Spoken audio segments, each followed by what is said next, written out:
दोस्तों नमस्कार, प्रणाम, आदाब, सलाम। मैं आदित्य मोहन दुबे। कैसे हैं आप सब? एक बहुत ही खास बात बताने के लिए मैं आया हूं।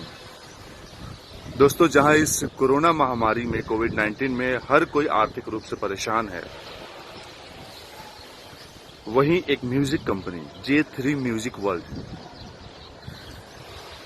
हर वैसे सिंगर्स के लिए जो अपने आर्थिक परेशानी के कारण अपने गानों को न बना पा रहे हैं, न वीडियो रिलीज कर पा रहे हैं, उनके लिए एक बहुत ही सुनहरा मौका लेकर आया है।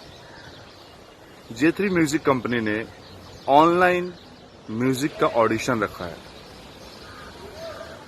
और जितने भी हमारे प्रतियोगी जो जीतेंगे, उन्हें पूरे साल उनका ऑडियो और वीडियो बनाने का जिम्मा J3 म्यूजिक वर्ल्ड पे रहेगा।